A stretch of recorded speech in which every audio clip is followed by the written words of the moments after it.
Shalom. This week we are reading Parshah Emor here in the land of Israel. Parshah Emor is the 8th Torah portion in the book of Vayikra, Leviticus. We have 2 more to go. And this is certainly a good time to stop and get our bearings, try to take stock of everything that we've been learning here in Vayikra, recalling that this entire experience, this center, this heart of the Torah, the book of Vayikra, started out with a call. Right? Vayikra. Hashem called out to Moshe. But we know that only he could hear that call. And we learned about that it's a still small call because everything in this book is so fine. There's a lot of nuance here. It's not even a question of nuance. It's a question of literally a calling to something very elusive within our nature, something very ennobling, because it's really a reflection of the divine image, this call. So now I want to ask myself, are we any closer to hearing that call or to understanding it? Do we have any idea by now what it is that we are meant to receive in this Torah? It's a call to holiness. That's what this whole book is all about. It's been made very clear to us in the Parshiot, the Torah portions of the past several weeks. Now, this week's Torah portion, beginning with the special laws that apply to the kohanim, the descendants of Aaron that are serving in the Holy Temple, through the laws that apply to the sanctity of the offerings and the physical disqualifications of the animals that may be brought as offerings, all of this is just a whole different level of reality that reflects the deepest challenge for us to sensitize ourselves to the sanctity of our own lives, of the life force of nature, to the world around us. There's a program here. It's the mandates of life centered, fixed on the Holy Temple, on the tabernacle, which becomes the Holy Temple. And that program is, really simply put, to remain sensitive at all times. Now, Vayikra is all about holiness. God told us back in the book of Exodus that we shall be a kingdom of priests and a holy nation. Here he's told us in this book of Vayikra, you shall be holy, for I, Hashem, your God, the Lord your God, am holy. How do we define holiness? Now, we have consistently defined this concept as the best definition that we can, as separation. And that when Hashem says to us, you shall be holy because I am holy, as if he's comparing our situation. Hey, welcome, Avi. But yeah, for context, what he's talking about, this idea of kadesh, literally means to be set apart. It's the same idea as within the term like sanct. It means like, sanctum is like the innermost part. But literally, it's this idea of a place that is set apart that not everybody has access to. And like with that same concept, that which is holy is that which not everybody has access to, and implicitly why there's this idea for the need like what Mircea Eliade said. What exactly did he say? Because I'm really like rusty on the like who's and the whats. I remember concepts much better. As far as I remember, he had a book called The Sacred and the Profane. Oh, it's interesting. And this book is talking about this exact thing. And in addition, he said that every religion has what they call an axis mundi, the most central place of the worship, that as long as you are coming closer to this central place, you see more borders that marking the sacredness. And if you are passing all these borders, you are inside this holy place, and everything that is forbidden outside is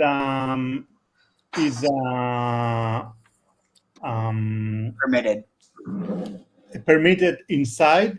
So this makes the commandments another border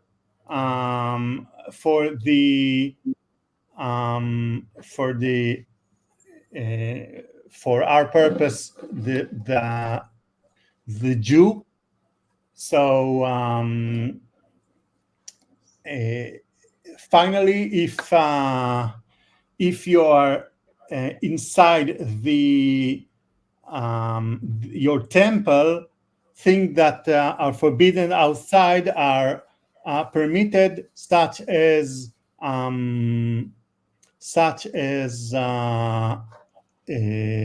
working or lighting something in the Sabbath, and using idols and everything.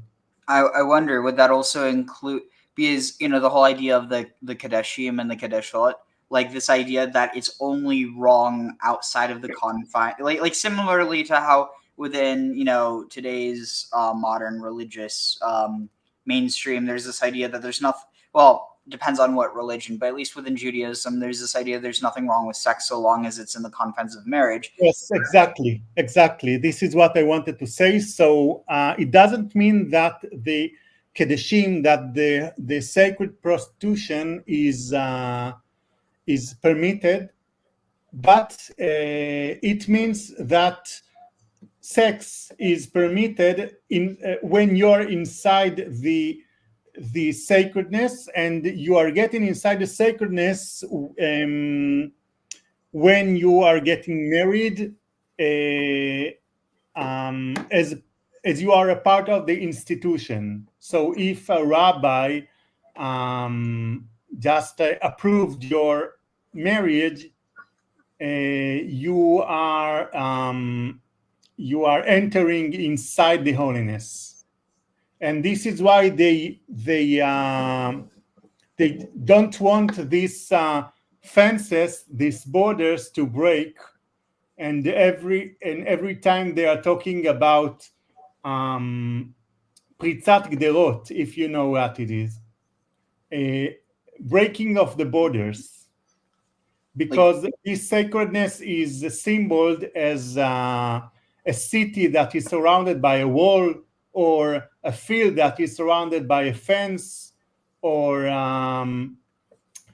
the garden, the pardes, that is surrounded by a wall that no one can enter unless he is just entering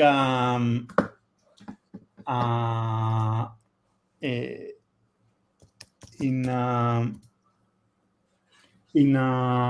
tricky way. Do you know the story about the 4 people that entered the Pardes? Yeah. Was it what?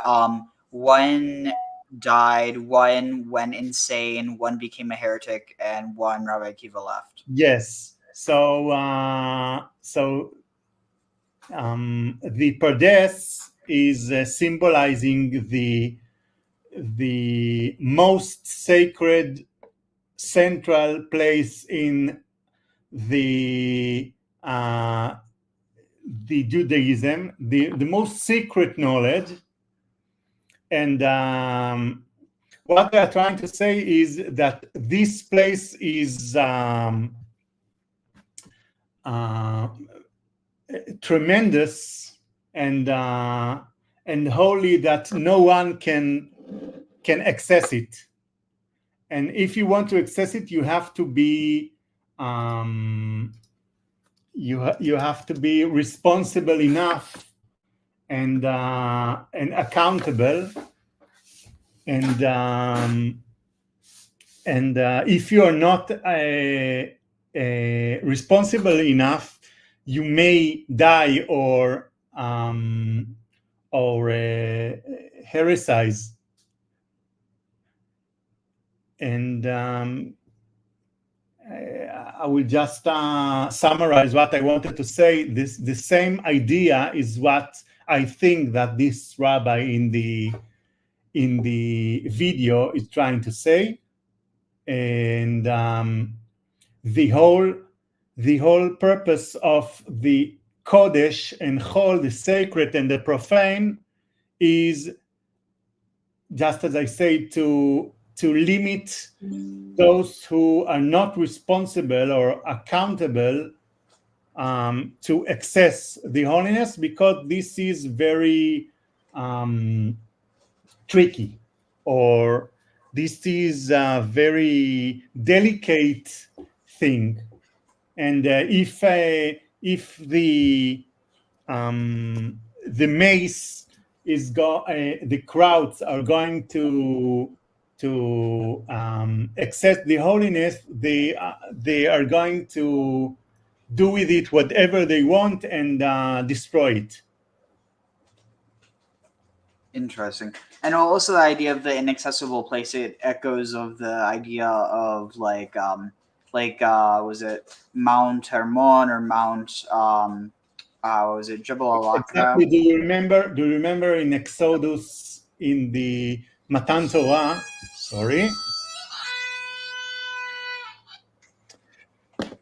when they limited the mountain? Oh yeah. So this is exactly the same. Wait, when they lifted the mountain, you said? No, they. It is written that Moses has to limit the mountain in order of not letting the crowd to touch the mountain. Oh, like a fence. Yes. And you see that when Moses and the elders went inside this fence, the elders could come just until they met the mountain, and they couldn't join Moses. And then Moses and Aaron continued alone. And then in some place, Aaron left Moses, and only Moses could climb the mountain. Interesting. Because of the purpose that the elders and Aaron weren't accountable enough, and only Moses was the person that is able to meet the holiness. But still, you see that God said that Moses will not be able to see his face because he's not holy enough or accountable enough. Well, is it that, or is the implication just that nobody can see the face of God and live? Yes, because nobody is divine enough to experience the divine presence of God. Interesting. All right, let's move on, and we'll find something else interesting to talk about. Okay, I'm closing the mic.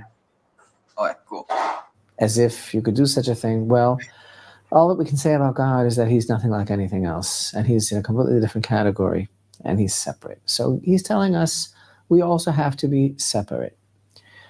That doesn't mean aloof.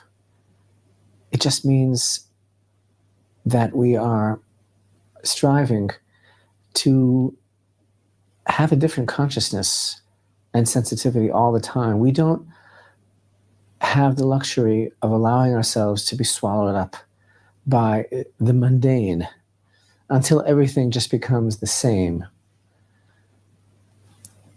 But I think we could also define holiness by now, as we explored these parshiot, in a new way. It's not only a state of a mental separation which leads to a heightened sensitivity. It's also about hope. It's about staying hopeful, sharp, focused on the possibilities of the ennoblement of humanity and the redemption of the world, all of which depend on mankind understanding that God is in our midst and that there's a purpose to life. What If It All Means Something is the name of the third album by Canadian singer-songwriter Chantal Kreviazuk, released in 2002. I couldn't have put it better myself. What if it all means something? What if every thought, word, and deed, every striving for better, every small act of self-control and empathy for others, every relationship, every act of caring for this world and its preservation, every attempt to rise above the morass of pettiness, despair, and hopelessness that unfortunately characterizes at times our lives and the lives of so many countless nameless humans, every precious moment we have on this earth, or as Chantal puts it, in this life, what if it all means something? Obviously it does, and obviously that's what the Torah, especially the book of Vayikra, is fixated on.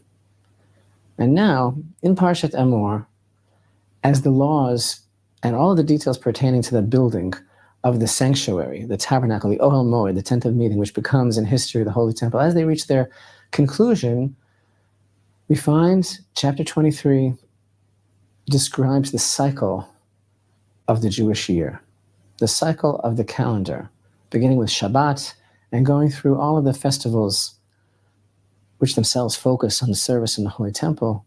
I've always personally found it amazing that now the Torah records the cycle of the year. Why is that? Why do the festivals appear here in this week's Torah portion? The answer actually is pretty clear and pretty blatant. And it is the natural progression to this book and the natural progression to the idea that we are discussing now, the idea of holiness, the idea of a call that's being issued, a proclamation. In fact, that's what the verses here tell us, that we shall proclaim these festivals. They themselves proclaim, call out holiness. The temple in space is exactly what the festivals are in time. Both of them have as their aim our union with God. The physical dimension of space, by focusing on the tabernacle, the holy temple, as the center of our lives, that sets the Torah of God as the actual center of our world and says, this is the place where we find our direction to the living God.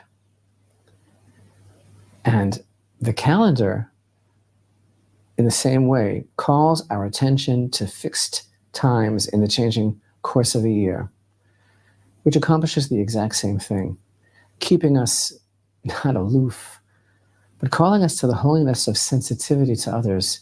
Because what it means to be holy, what does it mean if you're not sensitive to the moment and to someone else's needs and to the world around us?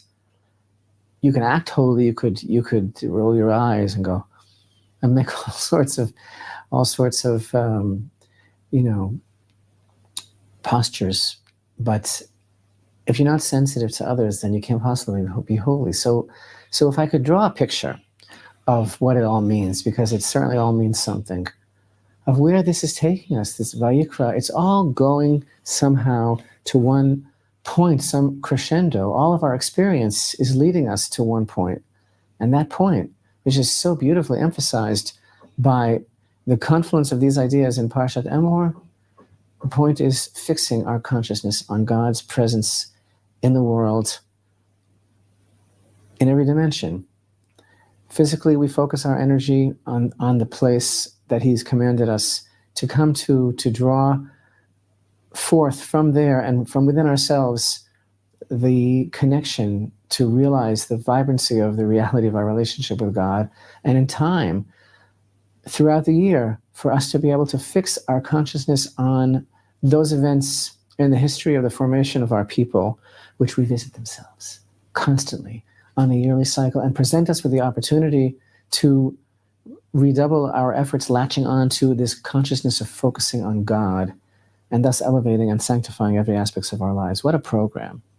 And indeed, this is the program of the book of Vayikra, the heart of the Torah, the entire experience that God gives us and invites us to. It's a program of remaining sensitive to the moment, to others, to the world around us, and to hear this fine call that was beckoning to us since the beginning of the book of Vayikra, the call to holiness, which means to imbue every aspect of our lives with a constant realization of the reality of God in our world, every day, in time, in space, in every aspect of our lives, with us all the time, the call to holiness.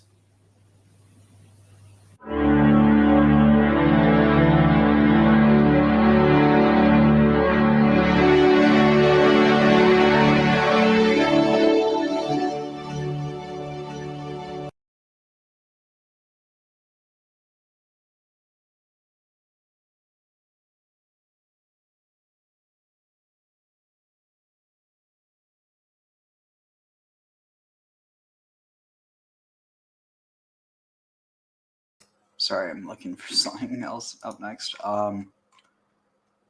Yeah, unfortunately, a lot of the stuff that I would normally rely on, at least for this, hasn't come out yet because usually they're a bit, like a week behind as well. But,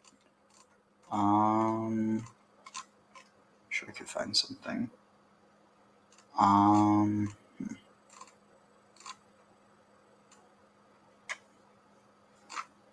Looking for something that isn't terribly long either. That's one of the reasons we haven't found. Okay.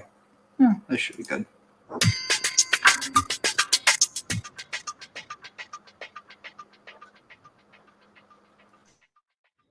Picture it. You're Moses.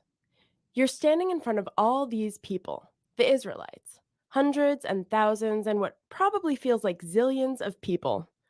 Your job, and it is no small one, is to give the Israelites their laws, what the Torah tells them to do, how to live as Jews in the world. And see, you can't text it, or tweet it, or blog about it. You can't make a YouTube video of it, though set to music it would be kind of awesome. So, new? What are you left with? How are you going to communicate all these complicated rules and laws and guidelines to the zillions of people before you? Ahem, God taps you on the shoulder. Moses, Emor, speak. Well, you heard what God said. Seems you gotta clear your throat because you have a whole lot of talking to do. Suddenly, though, maybe you're kind of excited. See, it's like the Israelites, they're just forming this new community, this new way of life. And your job right now is to tell them about all the holidays they get to celebrate.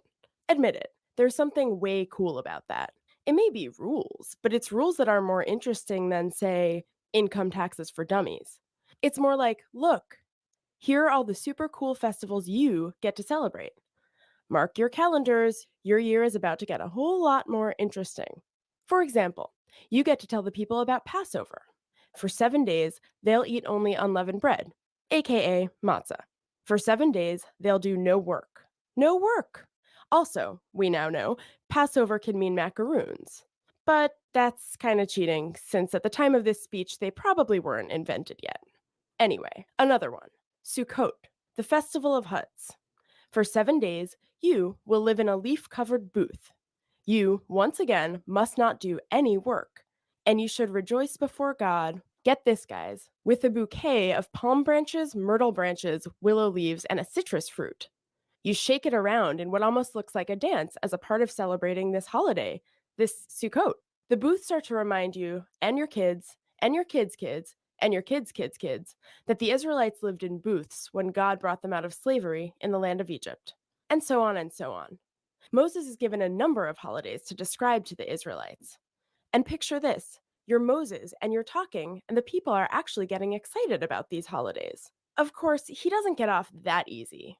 The responsibility for reciting an entire code of law to what seems like a bazillion people is a big and serious one, and it's not all fun and holidays. Like, picture you're Moses and you have to stand in front of the people and go over all the laws for the high priests, the kohanim in the temple. And there are a lot of them, too. A priest can't come in contact with the dead, he can't marry a divorcee, and he has to keep his haircut uber short. Or, picture having to tell the people about the capital punishment that is to be applied to a blasphemer, someone who takes God's name in vain. Yikes. Pretty stressful, high-stakes stuff.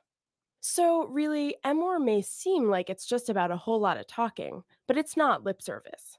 It's about Moses talking about festivals and how they work, about punishment and reward, and about building community. Your zillions of Israelite listeners probably applauded when you were done speaking, because they knew that even though it seemed a bit overwhelming, they had the exciting project of becoming the Jewish people ahead of them, and that's a life adventure you kind of really wouldn't want to miss out on.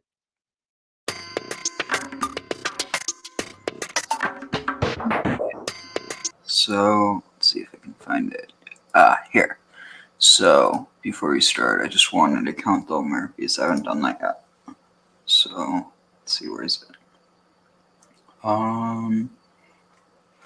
It's for day 22. Baruch atah Adonai Eloheinu melech haolam asher קידשנו במצוותיו וציוונו על ספירת העומר. היום 22 יום שהם 3 שבועות ויום אחד לעומר. הרחמן הוא יחזיר לנו עבודת בית המקדש למקומה במהרה בימינו אמן סלע למנצח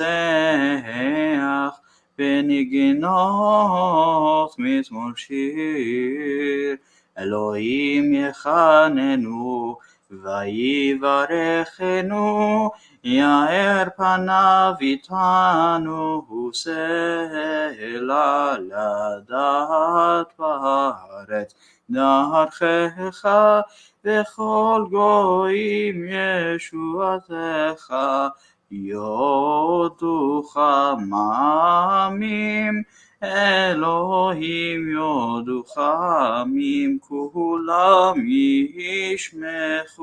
ישמחו, וירננו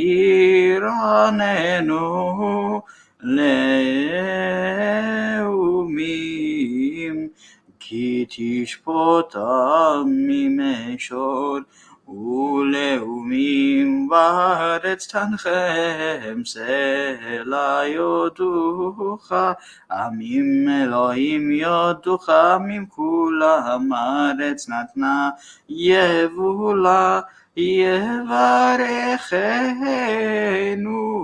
אלוהים אלוהינו, יברכנו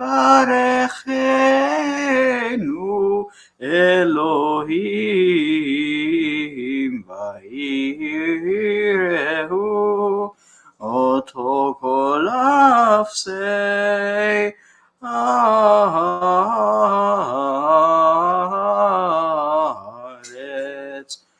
עננה וכוח דגדולת ימינך, תתיר צרורה, קבל רינת עמך סגבנו, תרנו נורא, נקי בו דורשי ייחודך, כבבת שומרם, ברכם תרם, רחמי צדקתך תמיד גומלם, חסין קדוש, ברוב טובך נהל עדתך, יחיגאל עמך, בני זוכרי קדושתך, שבתנו קבל, ושמע צעקתנו יודע, תלומותך, ברוך שם כבוד מלכותו לעולם ועד. ריבונו של עולם, אתה ציוותנו על ידי משה עבדך, לספור ספירת העומר, כדי לתרנו מקליפותינו, ומטומאותינו, כמו שכתבת בתורתך, וספרתם לכם ממחרת השבת מיום אביכם, את עומר התנופה 7 שבתות תמימות תהיינה, עד ממחרת השבת השביעית. Remember how good food used to taste. השביעית תספרו 50 יום, כדי שיתארו נפשות עמך ישראל מזוהמתם, ובכן יהי רצון מלפניך, אדוני אלוהינו ואלוהי אבותינו, שבזכות ספירת העומר שספרתי היום, יתוקן מה שפגמתי בספירת חסד שבנצח ותאר, ואתקדש בקדושה של מעלה, ועל ידי זה יהיו שפע רב בכל העולמות, ולתקן את נפשותינו ורוחותינו ונשמותינו מכל סיגוב וגם, ולטהרנו ולקדושנו בקדושתך העליונה. אמן. סלה.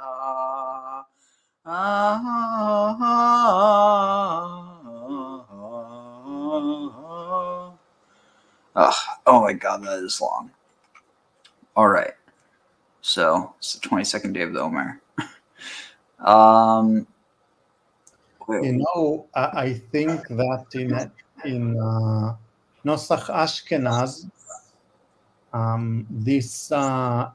this appendix is not necessary. I mean, fair enough, but I'm kind of like off in my own nusach, to be fair. Okay. Yeah, like I don't know. It's like one thing if I had to do it every day, but it's like 49 days can't hurt. Yeah. Let's see, where was it? So, all right. Here it is.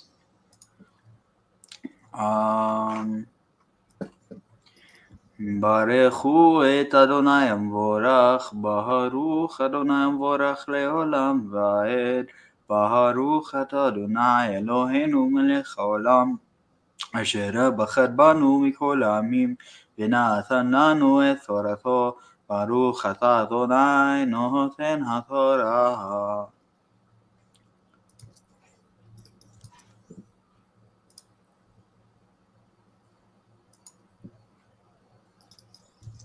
Shalom. This is the Aussie Boker Shabbat Hebrew Torah reading team, reading with United Israel World Union, bringing you the words of Torah, the words of life. Wait, what? Oh God, no! Is it? Is there seriously? Are they going to say that every time?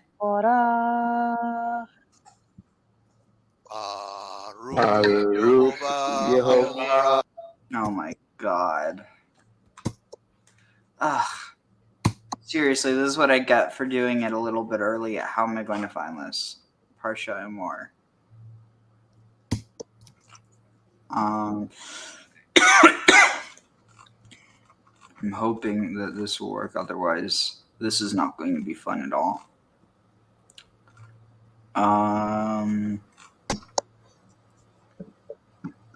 No, it's the same one as before.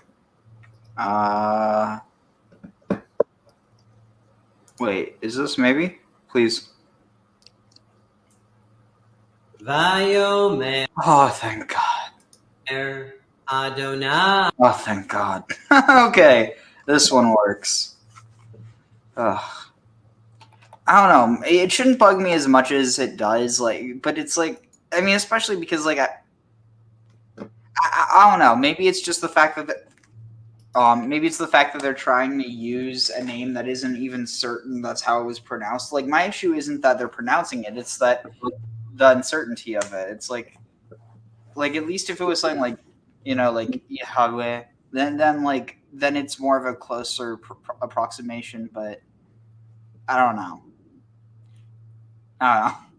That's just my pet peeve. But anyway. Vayomer Adonai El Moshe Not gonna lie, kind of not a huge fan of the pronunciation either, but I guess beggars can't be choosers. I am going to look for a better one if I can, though. I think I can find something more quick and with more precise accent, if you want. Does it have the English translation as well, though? No. That's the only downside. Okay, wait. Let's see. Is this? I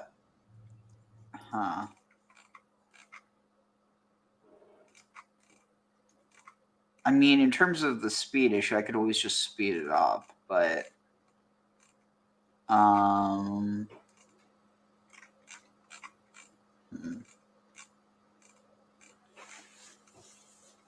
let's see.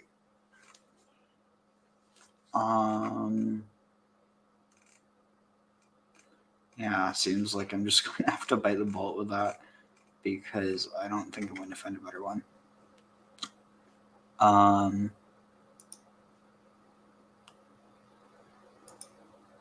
Vayomer Adonai El Moshe Emor El HaKohanim Bnei Aharon Ve'amarta Alehem Lenefesh Lo Yitama Be'amav Ki Im Lish'ero HaKarov Elav Le'imo Ul Aviv Ve'livno Ul Vito Ul achiv vela achoto habetula hakirova elav asher lo hayita leish la yitama lo yitama baal be'amav lehechalo lo yikrechu korcha berosham ufat zekanam lo yigalechu Uviv saram lo yisretu saratet kedoshim yihiu lelohehem velo yechalilu shem Elohehem ki et ishe Adonai lechem Elohehem hem makrivim vehayu kodesh isha Zona v'chalala lo yikachu ve'isha gerusha me'isha lo yikachu ki kadosh hu le'lohav v'kidashto ki et lechem Elohecha hu makriv kadosh yihye lach ki kadosh ani Adonai Mikadishchem Uvat Ish Kohen Ki Techel Liznot Et Aviha Hi Mechalelet Ba'esh Tisaref Vehakohen Hagadol Me'echav Asher Yutzak Al Rosho Shemen Hamishcha Umilei Et Yado Lilabosh et habigadim et rosho lo yifra uvgadav lo yifrom ve'al kol nafshot meit lo yavo le'aviv ul imo lo yitama umin hamikdash lo yetze velo yechalel et mikdash Elohav ki nezer shemen mishchat Elohav alav ani Adonai vehu isha bivtuleha yikach almana ugrusha v'chalala zona et ele lo yikach ki im betula me'amav yikach isha velo yechalel zar'o be'amav ki ani Adonai mekadesho. Let me note something. Mm-hmm. When you see Isha Grusha v'chalala zona or Isha zona v'chalala in verse 14 and in verse 7, I think. That means they saw halala as a whore, zona. What is halala? Halala is probably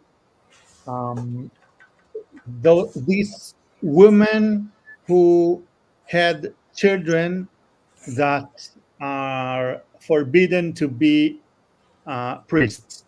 So So is that the same root as chilul, like the idea of chilul Hashem? yes, because they wanted all the priests to have pure seed. So if someone that is not with pure seed, or that his mother went pregnant from something that is forbidden, the children that she had are not eligible to be priests. So you see that the way they treat the daughter of the priest that had an intersection with someone who is not eligible to be a husband as a whore. Interesting. So it doesn't mean that the priest cannot marry a whore, but it means that a priest cannot marry a daughter of or a grandson of a priest that is not pure enough. What about a great grandson? That's the same to the grandson, because one of his mothers is maternal mothers just gave birth to him in a non-pure enough way. And I guess that that this has something to do with sacred prostitution, because that means that this woman got pregnant by prostitution in the temple. But this is my assumption. Interesting. It's interesting nonetheless, even if it is just an assumption. So if she was prostitute and had a child from this intercourse, the child that was born is not eligible to be a priest. Also, what do you make of the mention of the what is it? For the consecration of the anointing oil of his God is upon him. Like why does it mention that? Is it just like noting that they're a priest? Yes, they mean that this anointing oil is so holy that if the priest is doing thing that is forbidden, this is a kind of blasphemy. Because it's also like in a sense it's corrupting the name, like literally the these ideas that like when you're anointed with the oil that you're like in essence not an avatar, but like you have an element of the presence of God with you, like beyond what's just normal for a human. And so if you do something corrupting with that, you're like there's this one. You can't do inappropriate things because you are considered holy because you were anointed. Interesting. One of the ways that I always explain, not specifically the priesthood, but the idea, it's like, imagine, imagine like, how your behavior is different. Like if you were, going somewhere with your grandmother, you're going to behave differently than with your friends or with your spouse or, so on and so forth. But But with your grandmother, you're not always with your grandmother, whereas there's this idea where you're always with God. But if you extend that, or reduce that or narrow it further to, or more specifically to look at the idea of the priests who they were anointed, and that because of that the presence of God rested with them, that there was that like additional level. Sorry? Oh, that there was an additional level because like they were anointed, and so anything they did was like also kind of like more connected to But God. you see, every priest that starting to make his duties is anointed. Oh no, I know. That's what I was talking about. Okay, let's go on. Ani. Let's see here. Parak 2. Vaydaber Adonai el Moshe lemor. Daber el Aharon lemor. Ish mizar acha ledorotam. It's interesting how you remember Emor. Vo mum lo yikrav lehakriv lechem Elohav. Ki chol ish asher bo mum lo yikrav. Ish iver o fiseach o charum o sarua o ish asher yihye vo shever ragel o shever yad o gibein o dak o tivalul be'eno o garav o yalefet o miroach ashech Kol ish asher bo mum mizera Aharon hakohen lo yigash lehakriv et ishe Adonai mum bo et lechem Elohav lo yigash lehakriv lechem Elohav mikodshe hakodashim umin hakodashim yochel ach el haparochet lo yavo ve'el hamizbeach lo yigash kimum bo ve'lo yechalel et mikdashai ki ani Adonai mikadesham vaydaber Moshe el Aharon ve'el banav ve'el kol bnei Yisrael vaydaber Adonai el Moshe lemor vaydaber Moshe el Aharon ve'el banav ve'el kadesham vaydaber Moshe el Aharon ve'el banav ve'el kol bnei Yisrael vaydaber Adonai el Moshe lemor daber el Aharon ve'el banav v'yinazeru mikodshei bnei Yisrael ve'lo yechalelu et shem kodshi asher heim makdishim li ani Adonai emor alehem lidorotechem kol ish asher yikrav mikol zarachem el hakodashim asher yakdishu v'nei Yisrael ladonai v'tum'ato alav v'nichreta hanefesh hahi milefanai ani Adonai ish mizera Aharon vehu sarua o zav bakodashim lo yochal ad asher yitar v'hanogea bechol timei nefesh o ish asher tetzeh mimenu shichvat zara o ish asher yiga bechol sheretz asher yitma lo o ve'adam asher yitma lo lechol tum'ato nefesh asher tigabo v'tamea ad ha'arev ve'lo yochal min hakodashim ki im rachatz besaro b'mayim uva hashemesh v'taher ve'achar yochal min hakodashim ki lachmo hu nivela utrefa lo yochal letom'a vah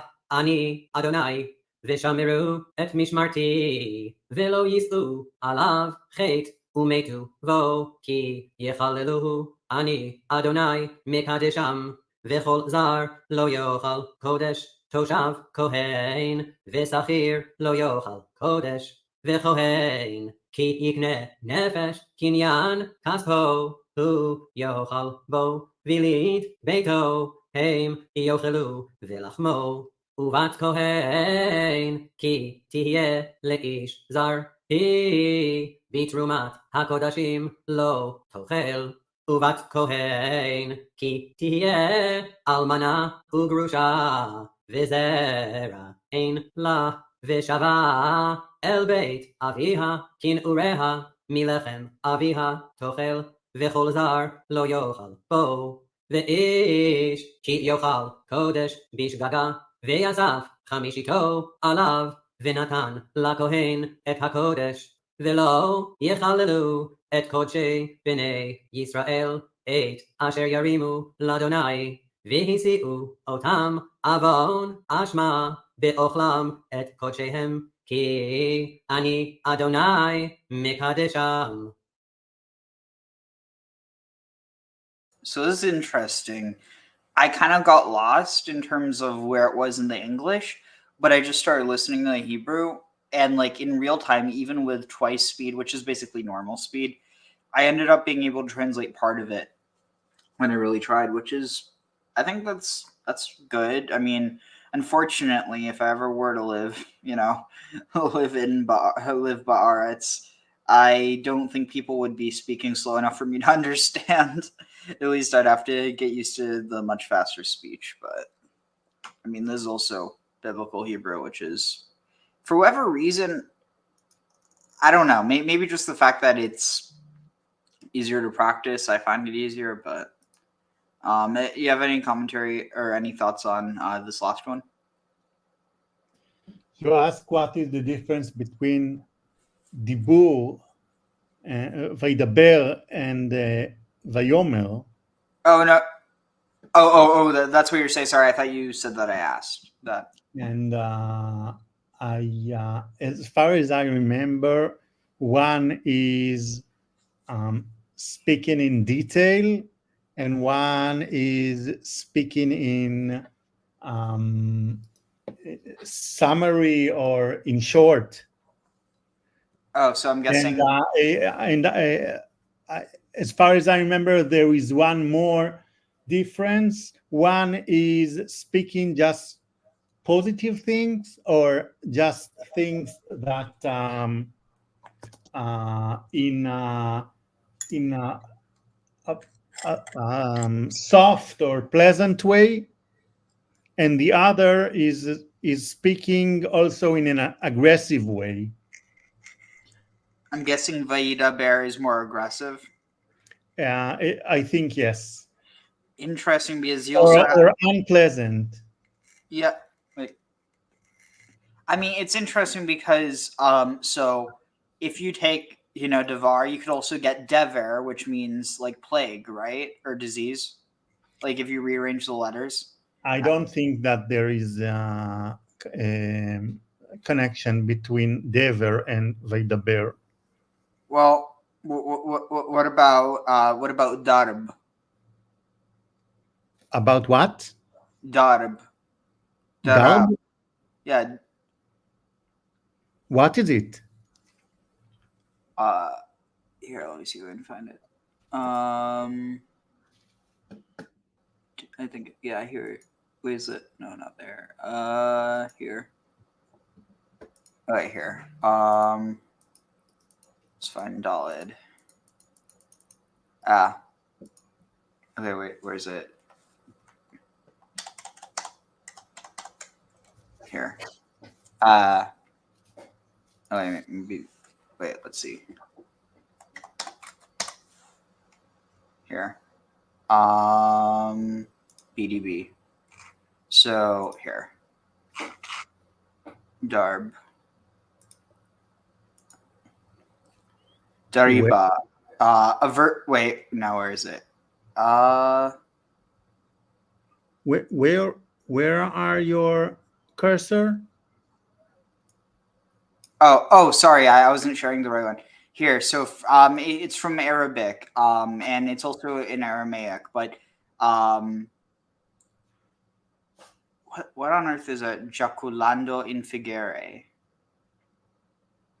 But here it has dariba as be sharp, penetrating, kind of this idea of like, I don't know. One of the things that I'm convinced that there's something there is that whether it's like two of the same letters, or you have the three but rearranged in different orders, that there's common context, and I don't necessarily think that it was intentional. It could just be like a type of was it like linguistic psychology, where certain sounds are associated with certain types of like emotion or action. I don't know. It's something that I need to do more research into, because I've seen enough of it where you have like, but I mean, again, this is just a total tangent, but it was just a thought, because you have, well, but then again, I guess you could also twist that around to say, well, Emor from Amar, you could just rearrange that to get Mara, to get like bitter. So, I mean, at the end of the day, it's kind of like, I think it's one of those things that you could kind of use to justify anything as long as you can find the connection. So, I don't know. But okay, let's see. There is some writing of the Malbim in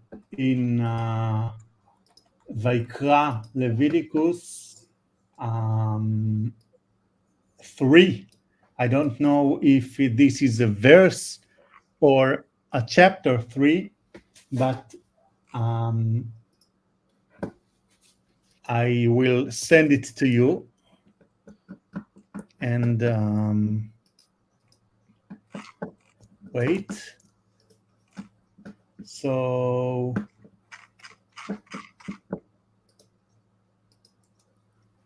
here, and he writes there on difference between dibur, vaydaber, and amira, vayomer. But I didn't have the patience to read it and explain it. No worries. I'm looking. Yeah, I'm not sure. Does it have? Oh, it does. Okay, hold on. Let's see.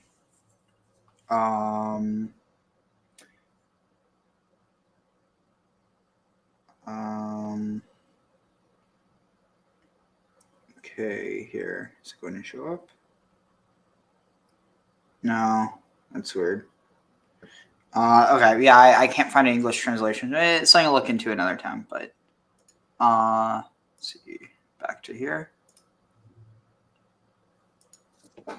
וידבר אדוני אל משה לאמור, דבר אל אהרון ואל בניו ואל כל בני ישראל, ואמרת עליהם איש איש מבית ישראל ומן הגר בישראל, אשר יקריב קורבנו לכל נדריהם ולכל נדבותם, אשר יקריבו לאדוני לעולה לרצונכם, תמים זכר בבקר, בכסבים ובעזים, כל אשר בו מום לא תקריבו, כי לא לרצון יהיה לכם. ואיש כי יקריב זבח של עמים לאדוני, לפעלי נדר או לנדבה, בבקר או בצאן, תמים יהיה לרצון, כל מום לא יהיה. Did it already go? Yeah, I think. Wait, what on earth? Ye shall offer a male without blemish of the beeves of the sheep. So I had to look up what are beeves. So apparently beeve is plural of beef.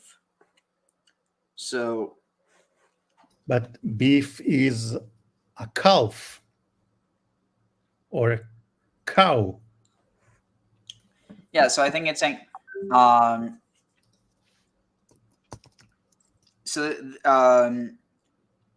it could be referring to, oh, interesting. An Old English plural of the word beef, a name applicable to all ruminating animals except camels and especially to the bovidae, or bovidse, or horned cattle.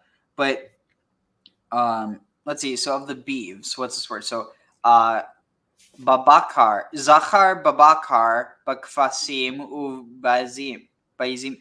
That's weird. So why? Without, yeah, it should. Oh, beeves. In this context, it's trying to say of the cattle. I've never heard cattle referred to as beeves. But you know what? I think I'm going to start using that. It's like, yo, you see that herd of beeves over there? Yo, dude, check out those beeves over there. Like what? It doesn't sound like a real word. I know that when I'm going to eat meat, people are asking for a roast beef, and this is just from cattle meat. Yeah, but apparently, according to this, it could have originally referred to any ruminating animals, but it eventually got associated especially with cows. However, I don't know why they differ sheep from the goats, because they are both The same species? considered to be in Hebrew tzon. Do you know what is tzon? Like a flock? Yes. Well, I mean, I think it's because, isn't it that sheep are the females and the goats are the males? No. Sheep are sheep and goats are goats. Wait, really? Yes.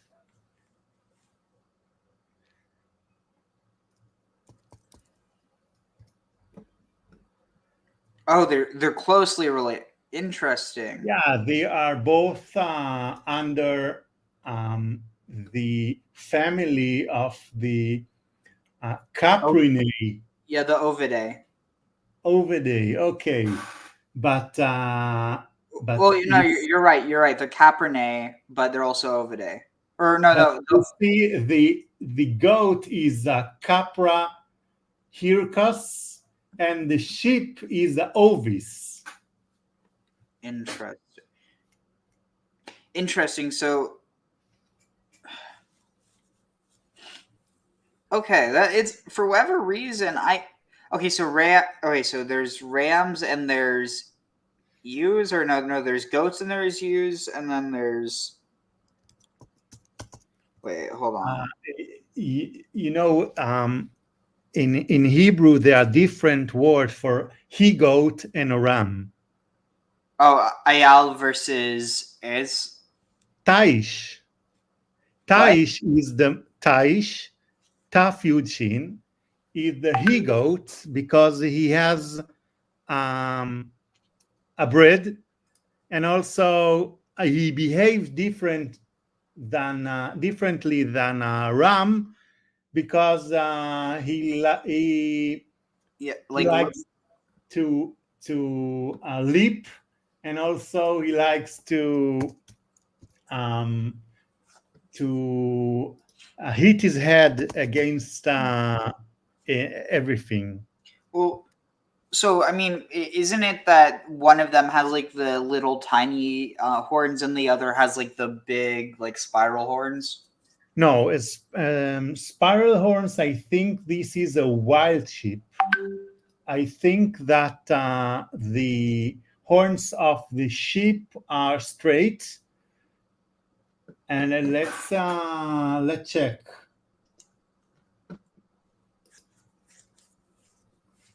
So no, you are right. The horns of the ram, of the male sheep, are spiral, and the horns of the he-goat are, wait. They're like stubby. Some kind of spiral, but different. Oh, interesting. All right, let's continue. Yet bo, Averet, O Shavur, O Charutz, O Yabelet, O Garav, O Yalefet, Lo Takrivu, Ele, Ladonai, Ve'ishe, Lo Titenu, Mehem, Al Hamizbeach, Ladonai, Vishor, Vase, Sarua, Vekalut, Nidava, Taase, Oto, Ul Neder, Lo Yeratze, Uma'uch, Vechatut, Vinatuk, Vecharut, Lo takrivu ladonai uvartzechem lo ta'asu umiyad ben nechar lo takrivu et lechem Elohechem mikol ele ki moshchatam bahem mum bam lo yeratzu lachem vaydaber Adonai el Moshe lemor The question shor is, o chesev o ez ki how's it? yivaled vehaya shivat yamim. What are the defects that they detailed in the previous paragraph?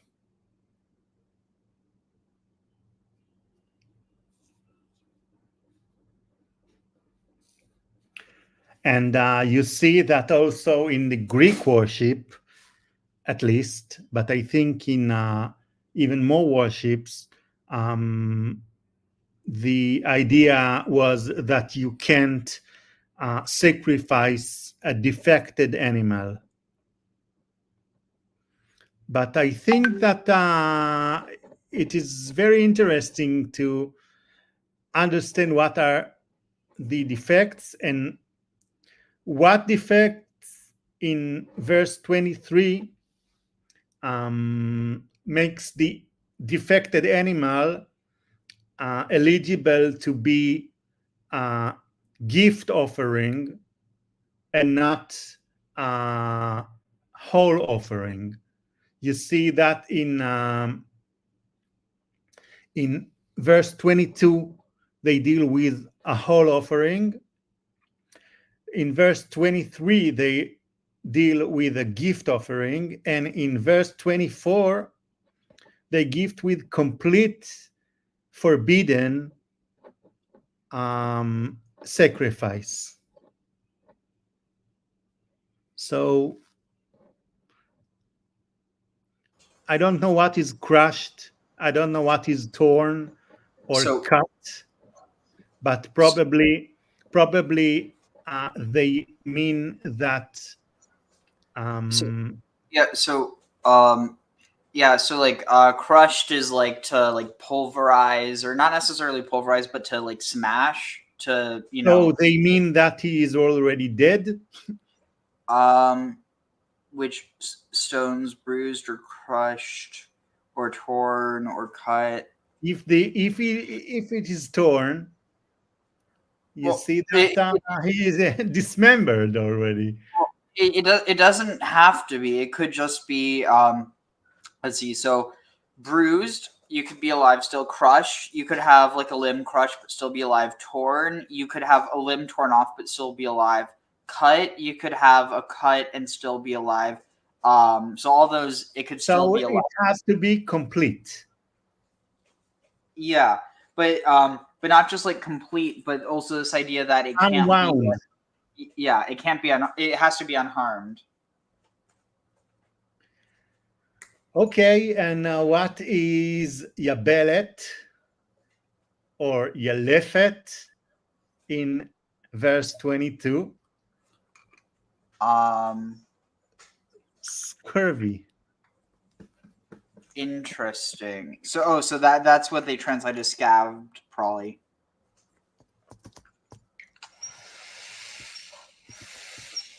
So yeah, it's interesting. Also because there's this idea, especially in I think they mean that the animal is sick. I think it could also just be, even if it's just a little flesh wound that's scabbed over, you have to wait until the animal is completely whole, or like, you know, unblemished.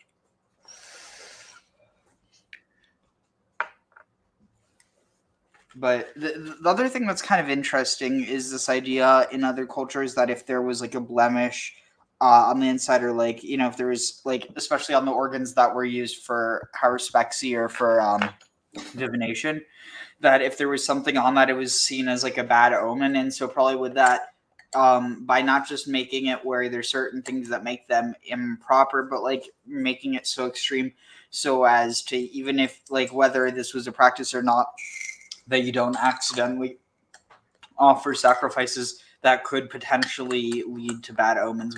Again, whether or not it's seen as like, oh, you should believe in these or not, it's kind of one of those things that's hard to get rid of because people have superstitions no matter what.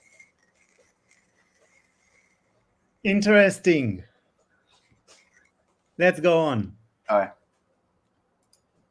Adonai el Moshe lemor, shor o chesed o ez ki yivaled v'haya shiv'at yamim tachat imo umiyom hashemini v'hal'a yeratzeh likorban ishe l'Adonai v'shor ose oto v'et beno lo tishchatu biyom echad v'chi tizbechu zevach toda l'Adonai lirtonechem tizbachu bayom ahu ye'achel lo totiru mimenu ad boker ani Adonai ushmartem mitzvotai va'asitem otam ani Adonai velo techalelu et shem kodshi v'nikdashti betoch b'nei Yisrael ani Adonai mikadishem המוציא אתכם מארץ מצרים להיות לכם לאלוהים אני אדוני.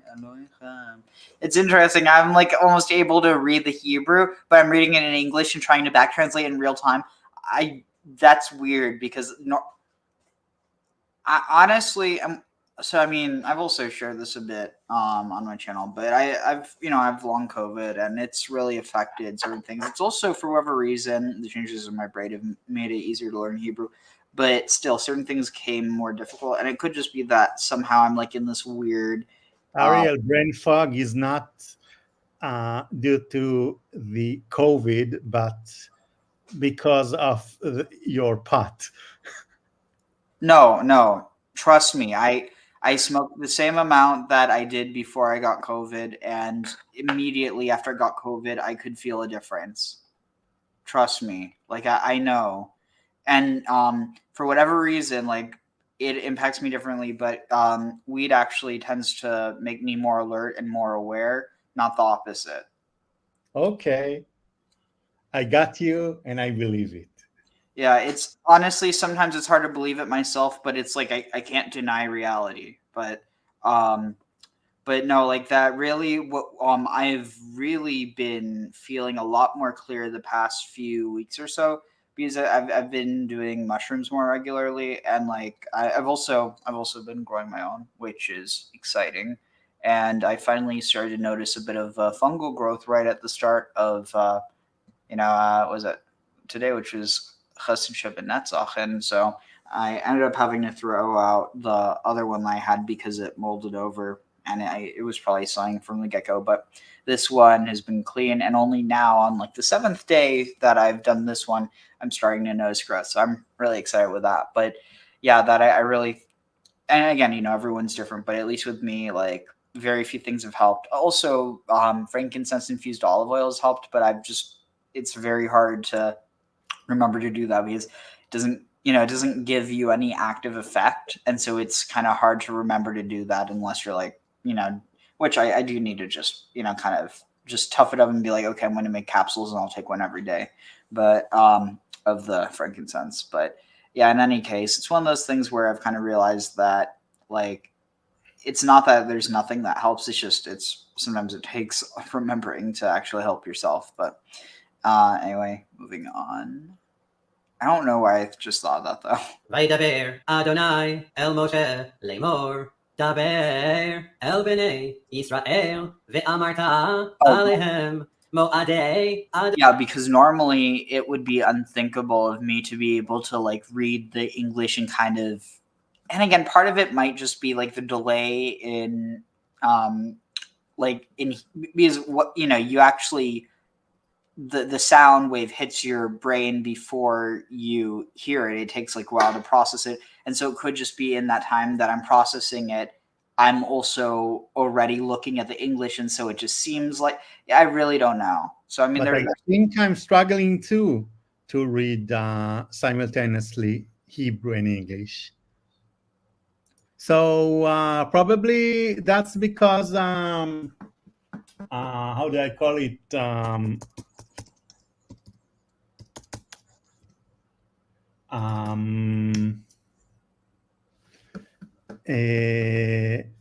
I don't know how to call it, but just say it in Hebrew.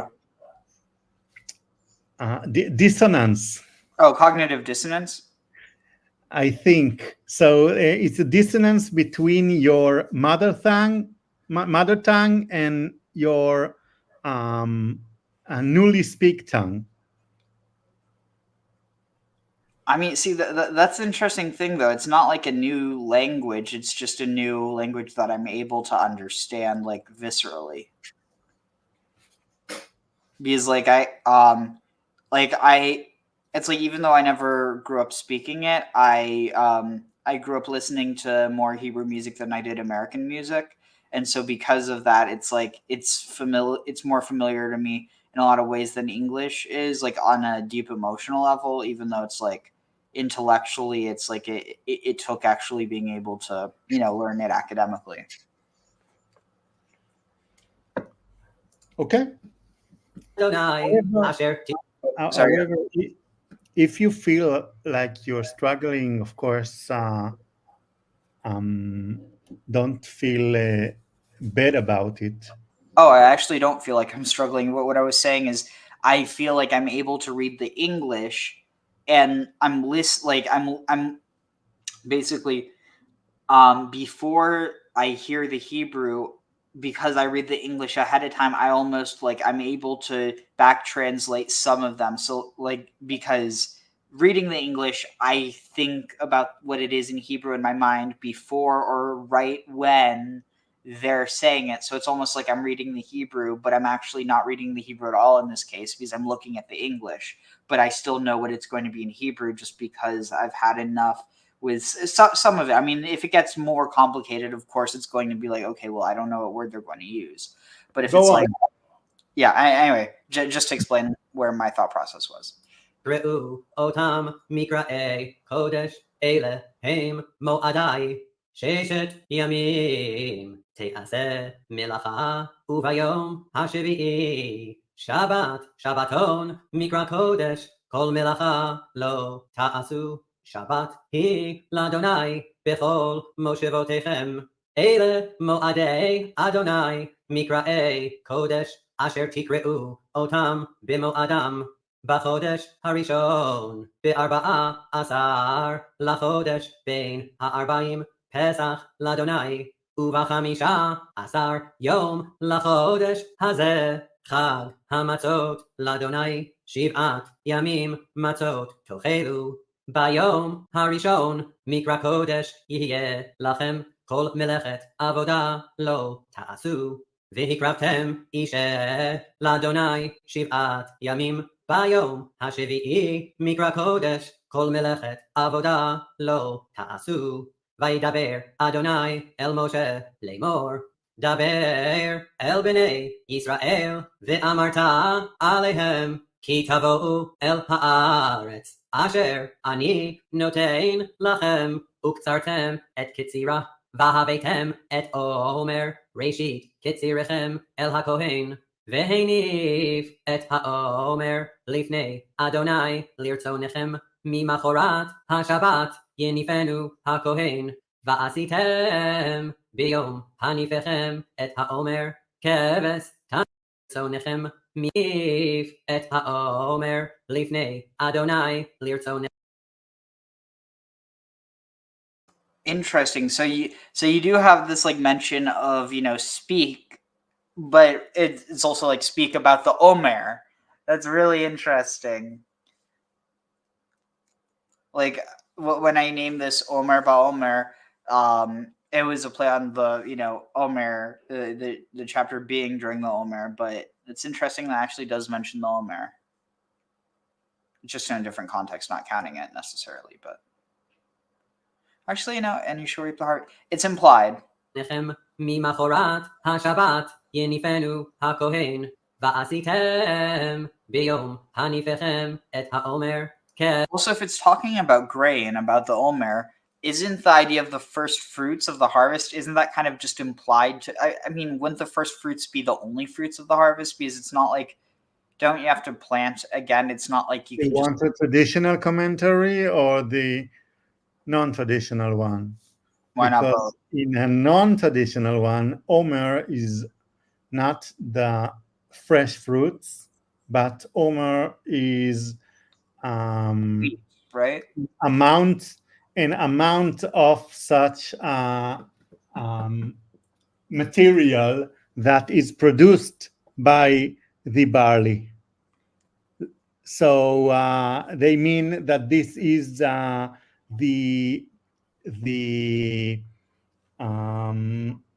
exact amount of grams of ergot produced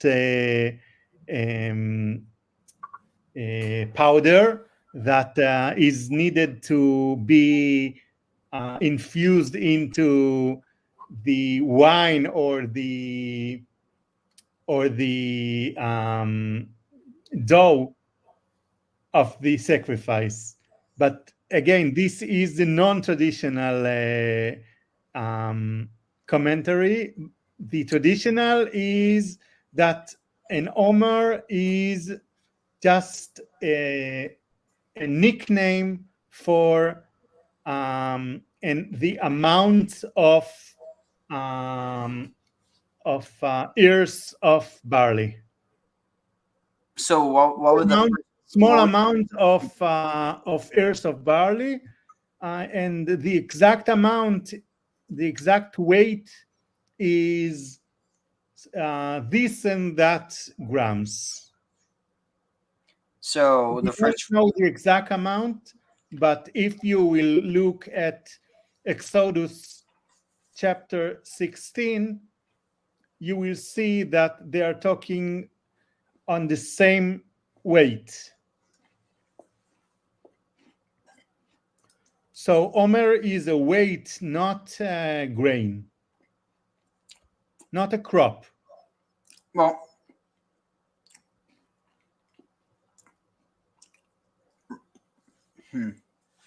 give me a sign, because I actually think it might be. And the reason why I'm talking about ergot is because the manna in Exodus 16 is thought to be ergot. So probably the sacrifice, the offering of the Omer has something to do also with this ergot. And I'm talking about it a lot. This is the theory of Dan Merkur, the late Dan Merkur. When did he pass? 8 years ago. Oh, wow. Let's Of see. cancer, and the book was published in the year 2000 or 2001. Oh, wow. Look for The Mystery of Manna. I'll definitely have to check it out. Let's see. So, I'm sorry, but my copy is protected, so I can't send it to you. no worries. But I think that since it's an old book, you can get it in a very low price. I think $10 or something like this. Oh, cool. Yeah, that's not bad at all. Anyway, let's continue. Eves tamim ben shinato. Wait, so wait 1 second. Did it? Okay, so the is it? Okay, the sheaf of the. Okay, where did I see it before? So You know what I mean when I'm talking about Dan Merkur and the ergot. yeah, I do. The The mystery of Eleusis, that they had a cult of harvesting the barley in the spring, the same barley that they planted in the autumn. What Carl Ruck and Gordon Wasson postulated in 1978 in their book with Albert Hoffman. Interesting. All right, and yeah, so what this says, at least this translation has Omer as like a sheath, like the sheath itself. But what's strange is that the word for sheath is Omer is a weight. It's a weight unit. Sorry, Yeah. I have a cold, so I will No be worries. back in a minute or so. All right, no worries. את האומר לפני אדוני לרצונכם ממחרת השבת יניפנו הכהן ועשיתם ביום הניפכם את האומר כן ולרצונכם ממחרת השבת יניפנו הכהן ועשיתם ממחרת השבת יניפנו הכהן ועשיתם הבאתם את עומר ראשית קצירכם אל הכהן והניף את העומר לפני אדוני לרצונכם ממחרת השבת יניפנו הכהן ועשיתם ביום הניפכם יניפנו הכהן ועשיתם ביום הניפכם את העומר כבש תמים בן שנתו לעולה לאדוני ומנחתו שני עשרונים סולת בלולה ושמן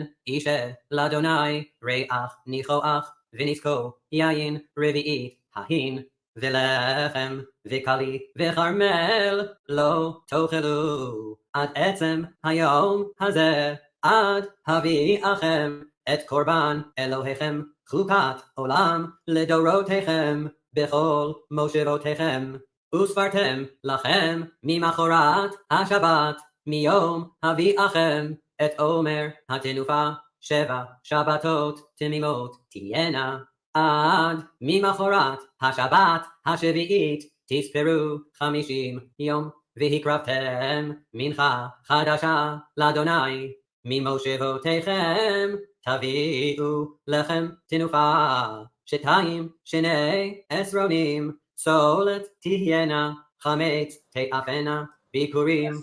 So that same passage is what's read during the counting of the Omer. I actually read it at the very beginning of tonight, or not very beginning, but beginning of when I started reading things.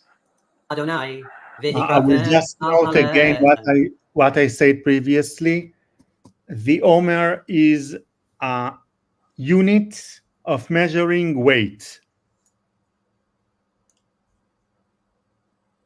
Yeah, what I was saying before is that it doesn't make sense that they would translate it as sheath because the word for sheath is shibolet.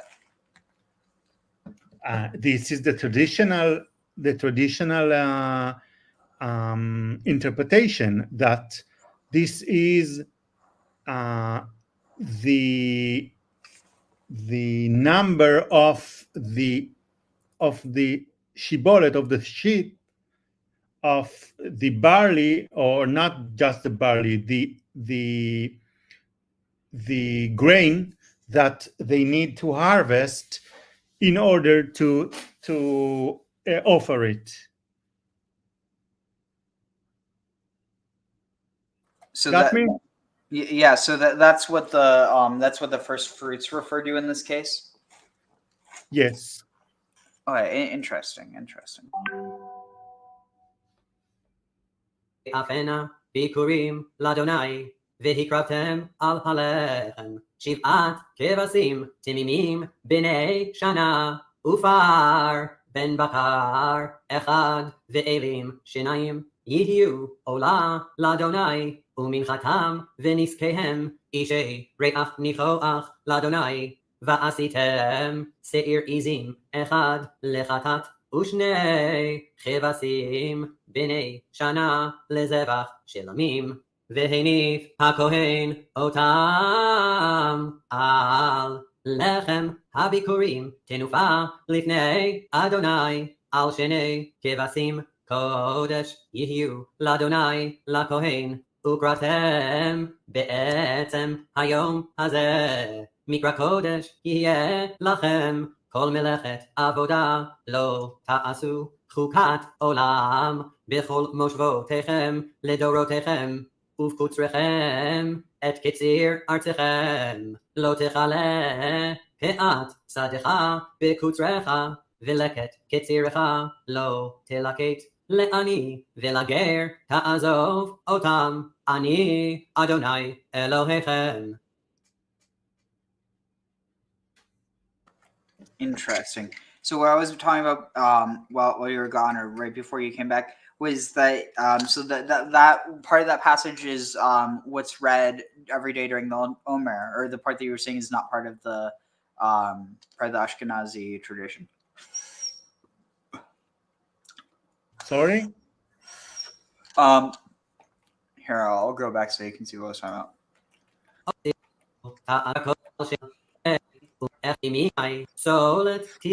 Oh yeah.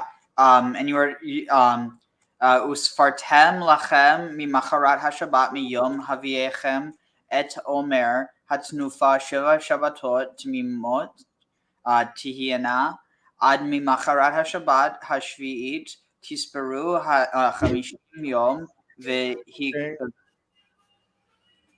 You there? Yes. Oh, but yeah, that whole thing, that's part of what's read during the counting of the Omer. Yes. It's just interesting For because both, for both Sfaradim and Ashkenazim. Oh, then what was the part you were saying was only part of one? The psalms and the short prayer or long prayer after that. Interesting. Oh, okay, I see what you're talking about. Okay.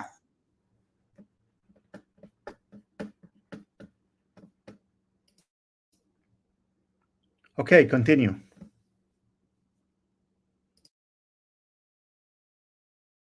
וידבר אדוני אל משה לאמור, דבר אל בני ישראל לאמור, בחודש השביעי באחד לחודש יהיה לכם שבתון זיכרון תרועה מקרא קודש, כל מלאכת עבודה לא תעשו, והקרבתם אישה לאדוני.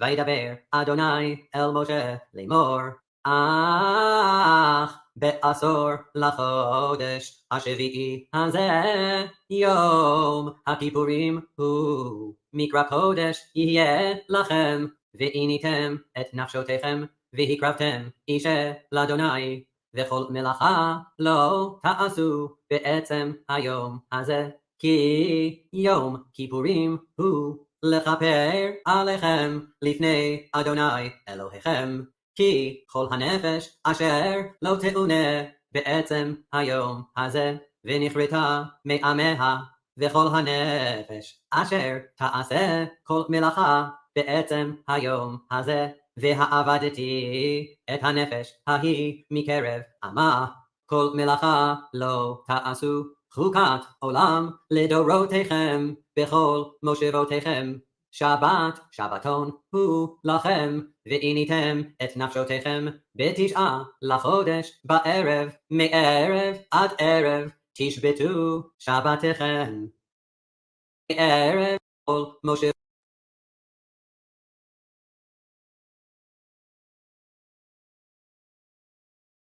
That was fast, but what was that? Avadati? What was that? What verse? That's what I'm trying to find. Okay. Verse 30. 30? Yes. כל הנפש אשר תעשה כל מלאכה, בלה בלה בלה בלה בלה, ועבדתי את הנפש ההיא בקרב עמיה. This is equivalent to karet. So I will make this soul lost. Oh yeah, the root avad, it's like the same that's in Abaddon, right? Yes. Interesting. And what he means is that Yom Kippur is not just holy, but the holy of holies, not just Sabbath, Shabbaton, but Shabbaton, Sabbath of Sabbaths. So the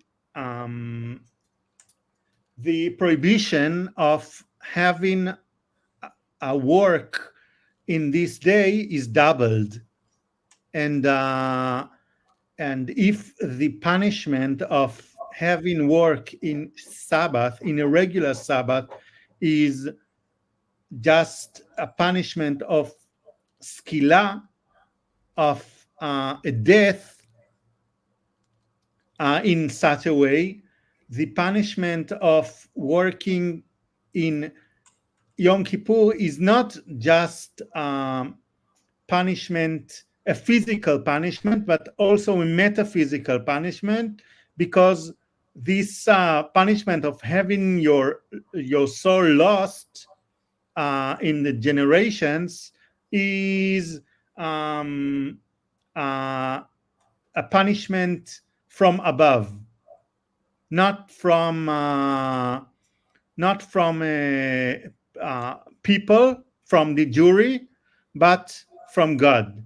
This is the difference. Interesting. All for breaking Yom Kippur. All for breaking Yom Kippur, because Yom Kippur again is a double sanctity. Interesting. I wonder if God changed his standards after people started breaking them. I don't know, but you see that, for example, the Christians doesn't follow this prohibition. So it may be that this prohibition is temporary. Interesting. According to them. Because you see that Passover and Pesach and Shavuot and everything is not temporary. They still follow it, but Rosh Hashanah and Yom Kippur, they are not. Interesting. Well, now there's more and more Christians who are, which is interesting, to say the least. Let's see. And the Shabbaton thing is in verse 32. If you want to read it. Let's see. The double sanctity. Oh yeah, Shabbat. Interesting, because it's usually Shabbat Shabbatot, but this is Shabbat Shabbaton. And also, I think that Shabbat Shabbaton is also the description of the Jubilee year, in difference from a regular Shemitah. Shemitah is a regular Shabbat, and the Jubilee is Shabbat Shabbaton. So this would be a parallel between the yearly cycle and the Jubilee cycle. The Jubilee cycle is, of course, 50-year cycle, or 7/7 of years. So it's a scale of 1 to 50 in the same way that you have, instead of it being 49 years until the Yovel, you have 49 days until the Omer. As far as I remember from the calendar of Professor Rachel Elior. She tried to restore the calendar of the Essenes or the Sadducees from the Second Temple, according to the Dead Sea Scrolls. So in her restoration, Yom Kippur is, or Sukkot is equivalent to the, not the equinox, but what is the opposed solstice? However, the year is divided by 4, and 2 quarters are a half of year, and Yom Kippur and of course Sukkot are exactly a half of year after Pesach. So the rationale of Yom Kippur is because it is exactly half of year. Half of year, I mean, a year is 52 weeks. So half of 52 is 26 weeks, and 26 multiplied by 7 is 182. So probably once in 182 days, the calendar has a double sanctified day. Of course, I invite you to read her book. I don't know if this book is available in English, but this is a fascinating book about the calendar, and you see that most of the holidays of the Jewish people have something to do with these cycles of 7 days of Sabbaths, and you see that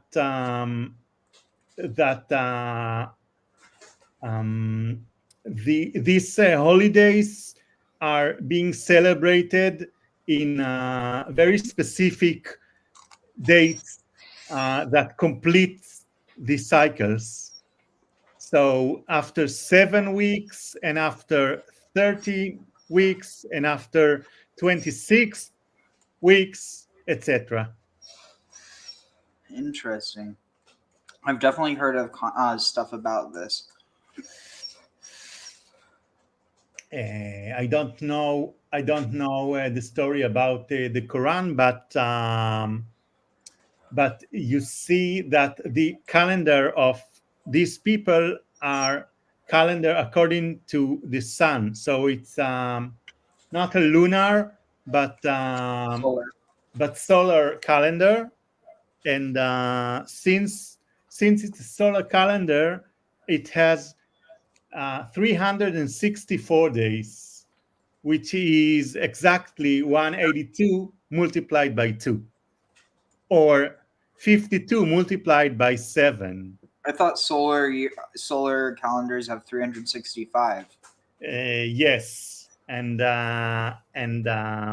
regarding the missing singular day, this cult has also some fixes in their calendar, which I don't remember exactly what is the fix, but of course they were aware of the difference between 365 and 364. Interesting. Because I know that there's a tradition that the Kaaba, before it was taken over exclusively by Muslims, that there were 365 different idols, one for each day. You've heard that, right? Yes. So I wonder if the idea is by taking out one of the days, it's like the one day, like the I don't know. I'm totally, this is my own interpretation, but it's like that However, one. if you are talking about this, what Professor Elior says is that Psalms had originally 365 Psalms, chapters, and most of them were lost.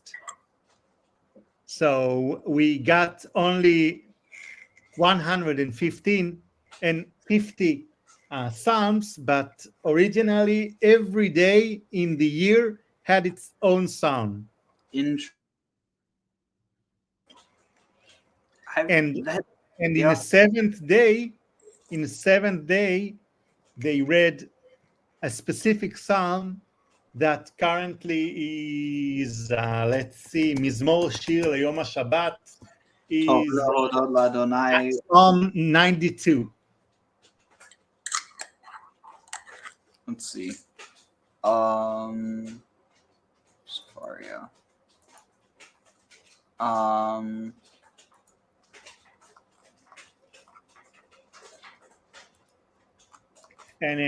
in the morning prayer, the Orthodox Jewish people has what they called Shir Shel Yom, the song of the day. So this song of the day is based on the cyclical psalm. Wait, which one is that? Psalm which one? 92. That's just another name for it? Yes. So what she says is that this exact psalm was chanted in the Sabbath. So the Sabbath was it is not clear if the Sabbath was a weekly festival or a yearly festival or a quarterly festival.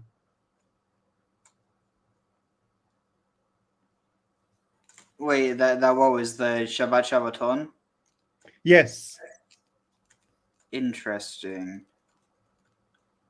Alright, so also just while we're Mizmor Shir Leyom HaShabbat Tov Lehodod Ladonai ולזמר לשמך עליון, לזמר לשמך עליון. להגיד בבוקר חסדך ואמונתך בלילות, עלי אסור ועלי נבל, עלי היגיון וכינור, כי שימחתני אדוני בפועלך, במעשה ידיך ארנן, מה גדלו מעשיך אדוני מאוד, עמקו מחשבותיך, ישבר לא ידע וכסיר לא יבין, את יסוד בי ברוח רשעים, כמו עשב ויציצו כל פועלי אבן, לאיש שם דם עדי עד, ואתה מרום לעולם אדוני, כי הנה אויביך אדוני, כי הנה אויביך יאבדו,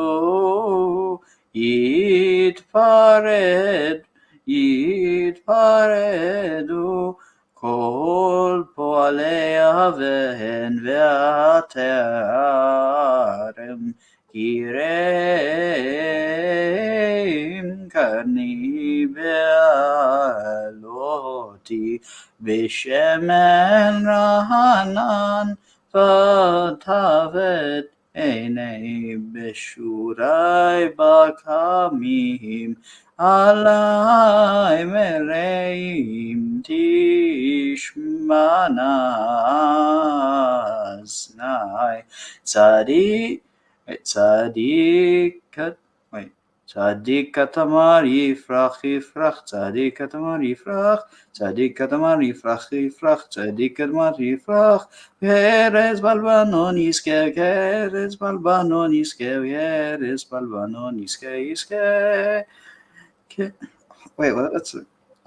שתולים בבית אדוני, בחצרות אלוהינו יפרחהו. עוד ינון בשבע דשנים, ורעננים יהיו. להגיד כי ישר אדוני צורי ולא על עוולתה בו. Alright, continuing. וידבר אדוני אל משה לאמור, דבר אל בני ישראל לאמור, 15 יום לחודש השביעי הזה, חג הסוכות, 7 ימים לאדוני. ביום הראשון מקרא קודש, כל מלאכת עבודה לא תעשו. 7 ימים תקריבו אישה לאדוני. ביום השמיני מקרא קודש יהיה לכם, והקרבתם אישה לאדוני עצרת היא, כל מלאכת עבודה לא תעשו.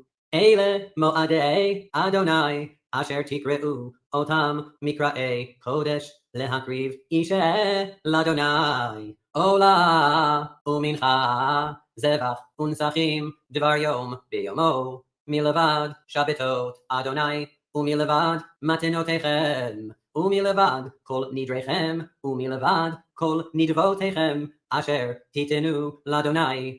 אך 15 יום לחודש השביעי, באוספכם את תבואת הארץ, תחוגו את חג אדוני 7 ימים. ביום הראשון שבתון, וביום השמיני שבתון. ולקחתם לכם ביום הראשון פרי עץ הדר, כפות תמרים, וענף עץ אבות, וערבי נחל, ושמחתם לפני אדוני אלוהיכם 7 ימים. וחגותם אותו חג לאדוני 7 ימים בשנה, חוקת עולם לדורותיכם. בחודש השביעי תחוגו אותו. בסוכות תשבו 7 ימים, כל האזרח בישראל ישבו בסוכות, למען ידעו דורותיכם, כי בסוכות הושבתי את בני ישראל בהוציאי אותם מארץ מצרים, אני אדוני אלוהיכם.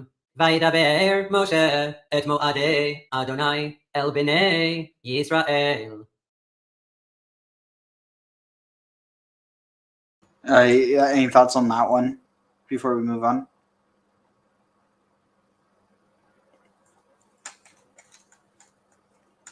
Avi? I'm here. Oh, yeah, do you have any thoughts on that one before we move on to the last one? Go on. All right. וידבר אדוני אל משה לאמור, צב את בני ישראל, ויקחו אליך שמן זית זך, כתית למאור, להעלות נר תמיד מחוץ, לפרוכת העדות באוהל מועד, יערוך אותו אהרון מערב עד בוקר לפני אדוני תמיד, חוקת עולם לדורותיכם. על המנורה הטהורה יערוך את הנרות לפני אדוני תמיד. ולקחת צולת ואפית אותה 12 חלות, 2 עשרונים יהיה החלה האחת. ושמת אותם 2 מערכות 6 המערכת על השולחן הטהור לפני אדוני, ונתת על המערכת לבונה זכה, והייתה ללחם לאזכרה אישה לאדוני. ביום השבת יערכנו לפני אדוני תמיד מאת בני ישראל ברית עולם. והייתה לאהרון ולבניו ואכלוהו במקום קדוש, כי קודש קדשים הוא לא מאישי אדוני חוק עולם. ויצא בן אישה ישראלית והוא בן איש מצרי בתוך בני ישראל, וינצו במחנה בן הישראלית ואיש הישראלי, ויקוב בן האישה הישראלית את השם ויקלל, ויביאו אותו אל משה, ושם אמו שלומית בת דברי למטה דן, ויניחוהו במשמר לפרוש להם על פי אדוני. וידבר אדוני אל משה לאמור, הוצא את המקלל אל מחוץ למחנה, ושמחו כל השומעים את ידיהם על ראשו, ורגמו אותו כל העדה. ואל בני ישראל תדבר לאמור, איש איש כי יקלל אלוהיו ונשא חטאו, ונוקב שם אדוני מות יומת, רגום ירגמו בו כל העדה, כגר כאזרח בנוקבו שם יומת. ואיש כי יכה כל נפש אדם מות יומת, ומכה נפש בהמה ישלמנה נפש תחת נפש. ואיש כי ייתן מום בעמיתו, כאשר עשה כן יעשה לו, שבר תחת שבר, עין תחת עין, שן תחת שן, כאשר ייתן מום באדם כן יינתן בו, Interesting. ומכה בהמה. This for this, that for that. And evocative of the code of Hammurabi. Right? Yes. The eye for an eye thing. Also, it's interesting how it doesn't say ayin le ayin. It's ayin tachat ayin, like an ayin beneath an eye, or an eye beneath an eye. Why do you think that is? I think that in English, this is the way to express yourself when you want to say an eye under or beneath an eye. But or in Hebrew, this is the way to say an eye for an eye. Or I will say it in Hebrew, ba'avur. Yeah, I was going to say on account of, or like. Yeah, on account of. So in ancient Hebrew, when you want to say it, you are saying tachat. Tachat zot. Tachat, of course, not a but under. Tachat is a word for but. Yeah. But or Botox. Yeah, that's actually where tochas comes from. It's because the Tochas, yes. Yeah, tachat becomes tachath. Tachath becomes tachas. Tachas becomes tochos. I think that tuches is with a kamatz, and you see that tachat is with a patach.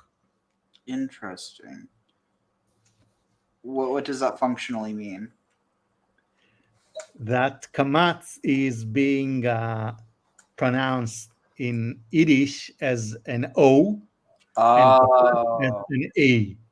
So if you will hear some ultra-Orthodox read it with an Yiddish accent, you will see that he's saying tachas, or shen tachas, and not tuches. Oh yeah, but he would say tochos is tochos.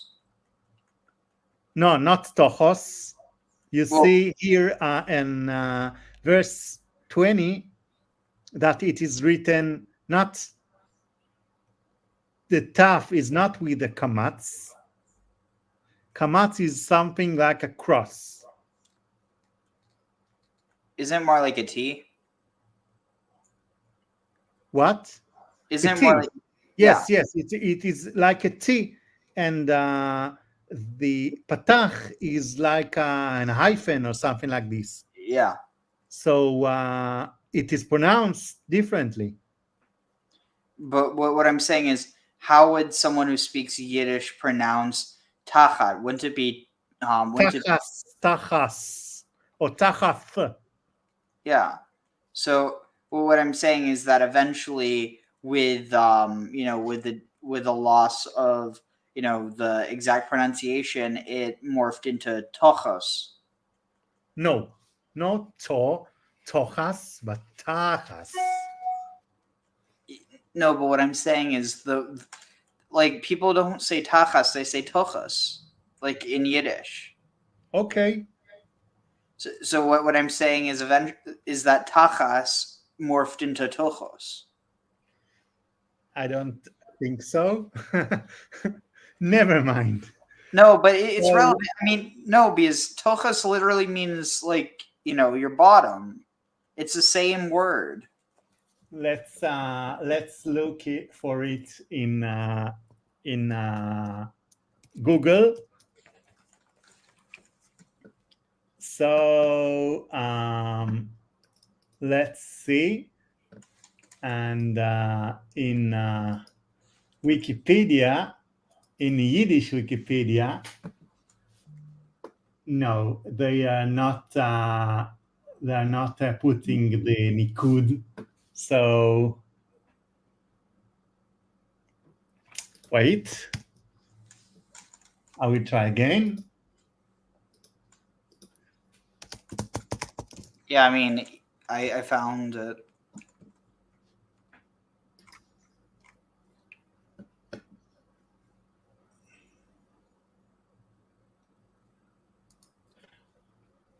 Okay, probably, and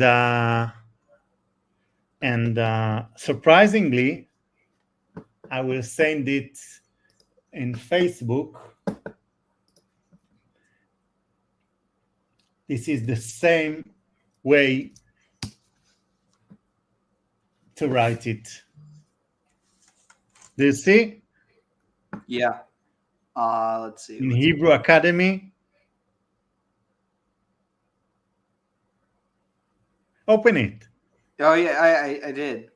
Oh, you mean Oh, I'd have to open up Facebook on my So let's see in the chat.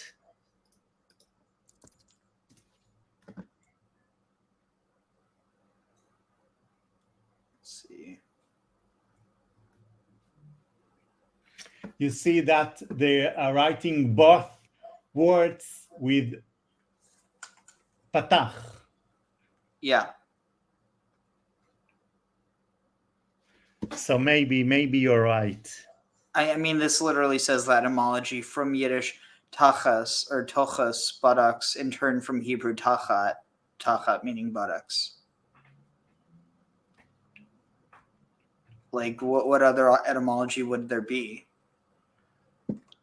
You see that the meaning of tachat is under, and It can the also mean buttocks are under your body when you are sitting. yeah, but what I'm saying is it's the same context in both languages. Yes. Yeah. Okay, interesting. This says pronunciation influenced by Litvish. So the Lithuanians apparently pronounce it as tochas. Influenced by Polish, tochas. Many English speakers can't pronounce the phoneme cha and commonly replace it here with ka. So tochas instead of tochas. Interesting. And I have a feeling that other people mistaking this as tushus because they would pronounce the ch as tush. That's how tush became a thing. Probably, let's see, tush. Southern England. No, Tochas. So this, okay, but where does it, from 1914 U.S. colloquial. So it seems like this is a result of people not being able to read Yiddish or Hebrew, and so they start pronouncing it as tush instead of tuch. This is new for me. I didn't know that. Yeah, this is a reason I love etymology. There's so much history there. Oh, and here I just saw that you sent it in the private chat. I didn't know you were talking about it before. So let's see. I'll see if I can translate this for people. All right, yeah, it's not going to be. So let's see, tacha, one meaning. So it's honestly, I'm too tired to translate this right now. And I mean, you could, but it's just it wouldn't be the same. But anyway, yeah, that's the reason I love etymology, because there's just so much that is like not hidden, but so much that's buried, or not even buried. So much that's been forgotten, or not forgotten, but so much that many people have forgotten. And it's just kind of the way that as you build cities up, eventually the lower layers get forgotten about, but they also get preserved. So there's really interesting stuff you can find there. However, for this story of the one who cursed God, yeah, if of course, if you are interested in it, the Midrash had a lot of things to say about it. What happened there? What is the background? And why Moses didn't know what to do after he heard it? Because it is written explicitly in the book of Exodus 22, I think, about what you need to do when you hear someone who is cursing God. Interesting. So the story has something to do with the Egyptian guy who was murdered, killed by Moses back in the start of the story in Exodus. And this Egyptian guy who beated a Jewish, or not Jewish, but Israelite guy in Exodus 2, chapter 2, is thought to rape the mother of this cursing guy of Leviticus, and as far as I remember, this child that was born as a result of the rape was some a sort of metaphysical leftover of this symbol of the Egyptian guy. And since his mother was called Bat Divri, Shlomit Bat Divri, they argue that she was a very a woman that is interested in gossip, a very chatty woman. So the rape was her punishment, and I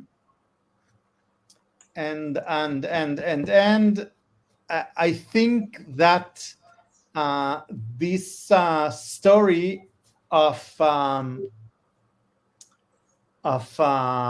the cursing of God was some kind of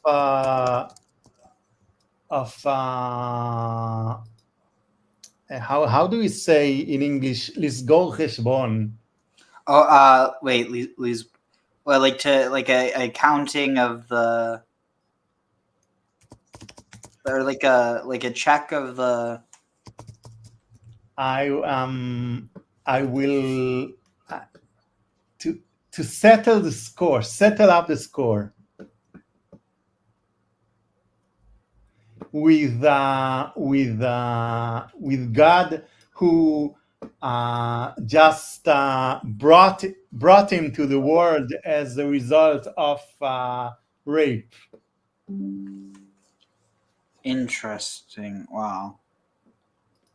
And so this must also be kind of touched upon with the story where like Rabbi Hillel made the ruling where if someone was the child of a Jewish mother that they were Jewish, right? I don't know. Let me read from Wikipedia about this story. So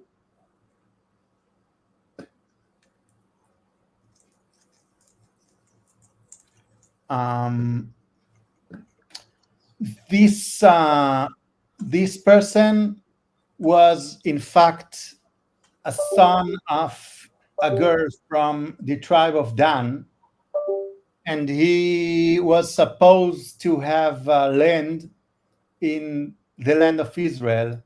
He wanted to settle in the land of Israel, but since he was an outsider, son of an Egyptian man, the people of the tribe of Dan wanted to exclude him from settling in the land of Israel, from getting a land. So this is according to the Midrash, and the Midrash in where exactly? I think in Baba Batra in the Gemara. I don't know. However, this was the background of the brawl between him and the other Israeli men. And you see that Rashi, in his commentary, is saying that his mother was a prostitute, and the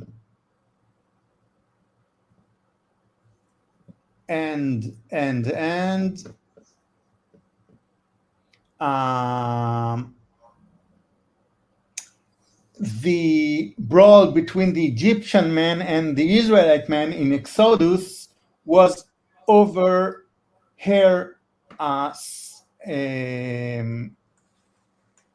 services in the services, I mean, who will sleep with her. And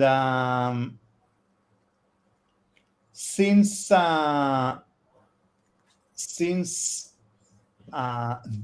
Egyptian man wanted to sleep with her, he just entered the house of the Israelite man when he was working and slept with her. And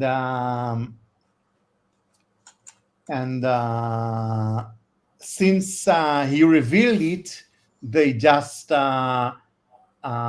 started to hit each other. Okay, that's the story. Interesting. Wait, so just for context, I tuned out for a second. This was about Rabbi Hillel, or this was specifically about only Shlomit? This is only for Shlomit and her son, the one who cursed, the Hamekalel. You see all these stories talking about someone who they call Hamekalel in verse 23. Oh, so like the cursor? The cursor, yes. So what about the fact that they didn't know what to do with him? There is two more stories of people that they didn't know what to do with them and needed to ask God what to do with them. One is the story of the one who gathered barrels in Sabbath, Hamekoshesh, and the second one is of the daughters of Tzlofchad, of the Manassian men who died, and the daughters wanted to settle in the Holy Land. So, do you know what I mean? Yeah. So, Yeah, in English it's typically pronounced like Zelofahad or Zelofahad. Zelofahad, okay. So, I don't know, I don't find it, but the Midrash says that there is a connection between all the three stories. And I know that the Hamekoshesh, and in English they call him the gatherer. The gatherer is thought to be this Zelofechad, and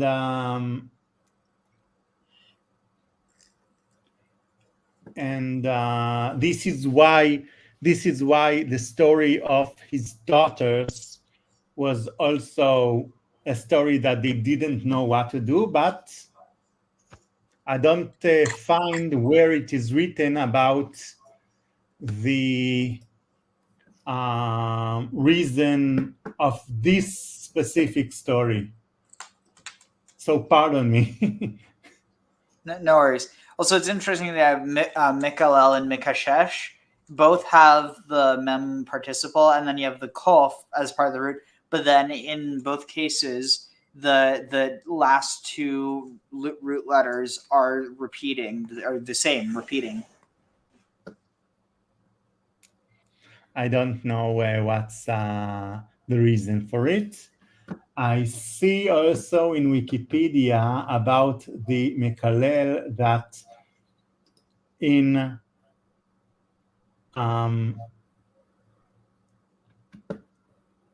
Sanhedrin tractate of the Babylonian Talmud, page 86a, they argue that there is an analogy between the brawl that is described in this chapter and the brawl of Rabbi Akiva with the Christianity in its first days. Interesting.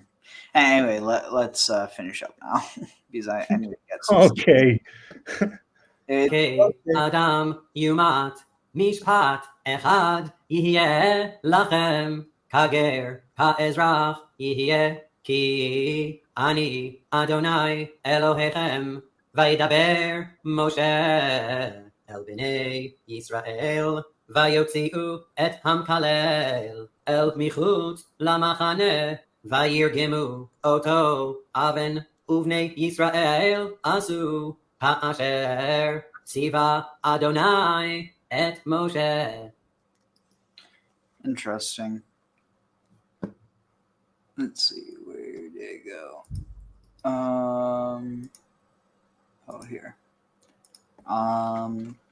Baruch atah Adonai Eloheinu melech haolam asher natan lanu Torah emet וחיי עולם נטע ותוכנו ברוך אתה אדוני נותן התורה. Amazing. Yeah, finally back on track. In the future, I'm going to try to actually do like the whole Parsha and like actually read it myself. But you know what? I've been busy, so excuses have been made. But here we got a comment. Hey Zero, long time no see. You should definitely join one of these times. I need to start posting the link to join again in the comments. I've just been very busy, like I said. But do you have any last thoughts before we head off, Avi? No, I just wanted to say that I found this conversation very beneficial to me, so I wanted to thank you. Oh, amazing. Yeah, thank you too. I always love having these discussions. I always feel like I learn more than if I were to just, read it alone, mainly because I wouldn't really talk much. I would just be getting it over with. But either that or getting distracted talking to myself. Okay, so see you. Yeah, definitely. Take care. And if I don't talk to you before next, right? Well, I will see you when I see you next. And I will see you all when I see you next. And on that note, I'm going to tell the Rebbe the words of the new song that we're singing with Mashiach, right? So I'm just going to read them. Am Yisrael, have no fear. Mashiach will be here this year. We want Mashiach now. We don't want to wait. Okay?